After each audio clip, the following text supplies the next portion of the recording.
નમસ્કાર, જેતપુર લાઈવ ન્યૂઝમાં આપનું સ્વાગત છે. હું ગિરીશ આજડા. આજે જ્યારે લોકસભાની ચૂંટણીનું મતદાન થઈ રહ્યું છે ત્યારે અત્યારે જેતપુરના ગોંદરા વિસ્તારમાં શાંતિપૂર્ણ મતદાન થઈ રહ્યું છે અને લોકો સ્વયંભૂ મતદાન કરવા આવી રહ્યા છે. હું તમને લાઈવ દ્રશ્ય બતાવીશ. લોકો મતની કિંમત સમજી અને લોકો સ્વયંભૂ મતદાન કરવા આવી રહ્યા છે ત્યારે હું લાઈવ દ્રશ્ય બતાવીશ તમને.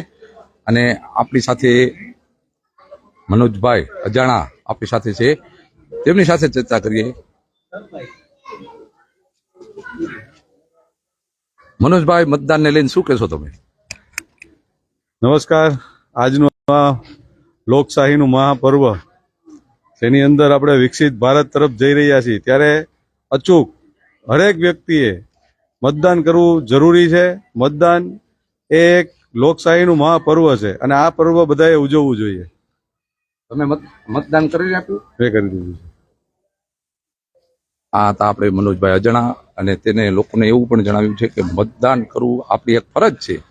અને લોકો આપણે જોઈ શકો છો કે જેતપુરના ગોંદરા વિસ્તારમાં જે સ્કૂલ આવેલી, શાળા આવેલી છે, ત્યાં શાંતિપૂર્ણ મતદાન થઈ રહ્યું છે અને લોકો પોતાની ફરજ સમજી અને મતદાન કરી રહ્યા છે. આપ જોઈ શકો છો.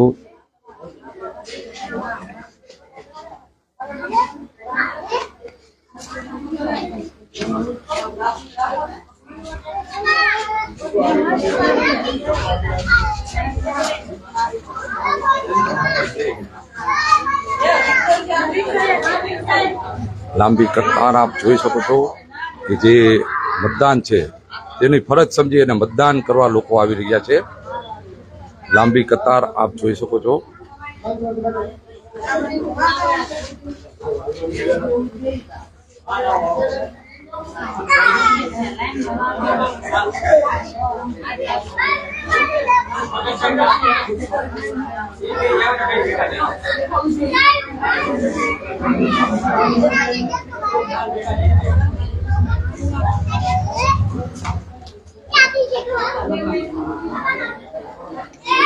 મત આપવા આવ્યા છો?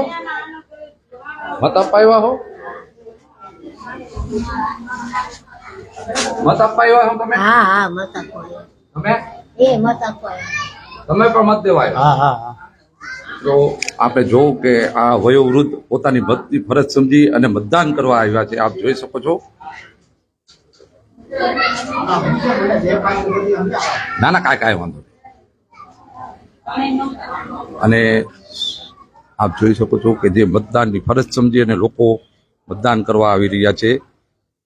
અત્યારે જ્યારે સંસદની ચૂંટણી ચાલી રહી છે સમગ્ર ગુજરાતમાં અને દેશમાં, આ ત્રીજા તબક્કાની ચૂંટણી ચાલી રહી છે ત્યારે અત્યારે લોકો મતદાન કરવા માટે આવી રહ્યા છે. શાંતિપૂર્ણ મતદાન થઈ રહ્યું છે.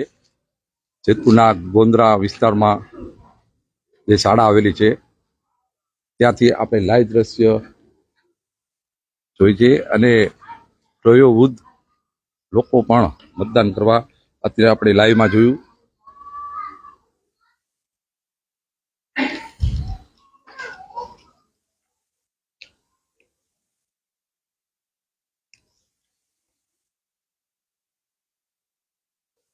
આપણે અત્યારે જેતપુરના ગોંદરા વિસ્તારમાં જે શાળા આવેલી છે ત્યાં આપણે અત્યારે ઉપસ્થિત છીએ અને શાંતિપૂર્ણ મતદાન થઈ રહ્યું છે. સંસદની જ્યારે ત્રીજા તબક્કાની જ્યારે મતદાન થઈ રહ્યું છે સમગ્ર ગુજરાતમાં, ત્યારે અત્યારે મતદારો પોતે મત આપવા આવી રહ્યા છે અને મત આપવો એ આપણી ફરજ છે. દેશના હિત માટે મત આપવો એ આપણી ફરજ છે. હું ગિરીશ આજડા, જેતપુર લાઈવ ન્યૂઝ. જય ભારત મિત્રો.